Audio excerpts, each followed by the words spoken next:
Good morning, good afternoon, good evening, or good night, whenever you are tuning in to be with us here.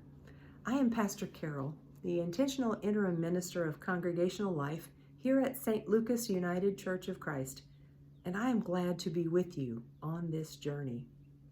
At this time of the year, I take great joy in saying, "It's Holy Week, Batman!" Do you remember those characters, Batman and Robin, on the television series a few decades ago? Robin, the character Robin, would always notice something going on, and it would be holy whatever Batman. You know, in a scene where there was some smoke, he said, "Holy smoke, Batman!"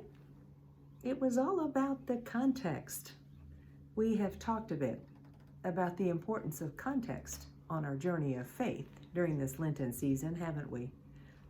I remember a time when I was serving as Christian education director at a congregation for a while, and I was called to bring creative experiences in education for the children's ministries.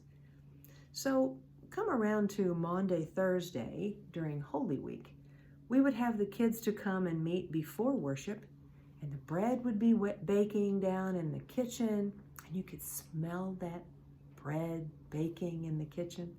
The kids would squeeze grapes to make grape juice. All of this to be for the communion we would share as we reenacted the Last Supper. The kids were so excited and full of life. They dressed in costume and they got to be barefoot. We went to the upper room where we created this space as an upper room, and there was the one playing Jesus who was very excited to be doing his job, to have that role. His name was Joshua, which is closely related to the name Jesus, after all. And they made it come alive. The Jesus character got to wash the Peter character's feet, first of all, and then the kids took turns washing one another's feet after that. They made the story come alive. All too often in big church, as you might call it, the children are not included in worship leadership. I would encourage us to find ways to change that practice, to find ways to include all ages in worship leadership. That is what liturgy, in Greek, the word liturgia, really does mean. It is the work of the people, not just the pastor. It was a joy-filled time for all who attended that service every year as we watched them giggle and wash one another's feet. Shouldn't our life be filled with joy in serving others?